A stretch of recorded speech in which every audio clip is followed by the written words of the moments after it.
Okay, I have one short lesson here from this Mitzvah of Joy, Kuntres, by the Mekubal Rabbi Daniel Frisch, from his, this comes out of his commentary, the Zohar, Matok Midvash, sweeter than honey. So this last lesson here says, one who gladdens the poor merits for the Holy One, blessed be he, to rejoice with him. Here will be explained that even the heavenly forces of judgment declare the nullification of all judgments upon one who gladdens the poor by satiating them with a meal. So said Rabbi Elazar, the Torah does not burden a person to give more than what he is able to. Rather, one should give according to his abilities, as it is written, every man shall give as he is able, according to the blessing that Hashem, your God, has given you. So a person should not say, first I will eat and satisfy myself and drink to my content, and whatever remains from my meal I will give to the poor. Rather, the first of everything should go to the guest. One should give to the poor a bountiful portion, since it is the portion of the Ushpizim, and it is fitting to give them their part first. And if he gladdens the poor and satiates them, then the Holy One, blessed be he, rejoices with him. And Avraham, the man of Chesed, calls and declares regarding this, then you shall delight in God. So this is Isaiah 58:14. And Yitzchak, the master of judgment, calls and declares regarding this person what is written, no weapon that is formed against you shall succeed. Isaiah 54:17. So meaning they will not succeed against you or be able to harm you. And that is the end of the Joy of Mitzvah, kuntres,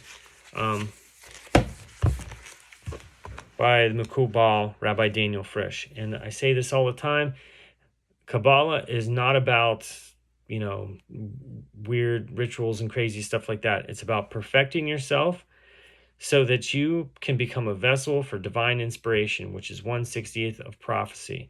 And it's a way of understanding the divine machinations, maybe is the right term, of the universe. So even though this doesn't exactly sound like what you would expect as a Kabbalistic text, it is. It came from commentary on the Zohar. So anyway, the next thing that I'm going to take on is the holiness of Su'uda, or basically the holiness of a meal. So look for that playlist. It'll be a separate playlist. Thanks for watching. Hopefully you learned a lot about joy in this.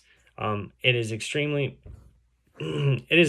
powerful. It is really hard to defeat somebody who is absolutely joyful, who has the energy, right? That is intense energy. They tap something. When somebody is joyful, they've really tapped an energy that's well beyond them. Just like, you can be really old, but whenever the right music or something gets you going, Breslov music, right? the right things get you going. Your energy comes back to you. There's so many Hasidic stories about, this guy is like, he's about ready to die and have a heart attack, and the Rebbe grabs him and starts dancing with him, and he collapses, and here he ends up waking up and he's like completely healthy, and he's the healthiest he's ever been in his life.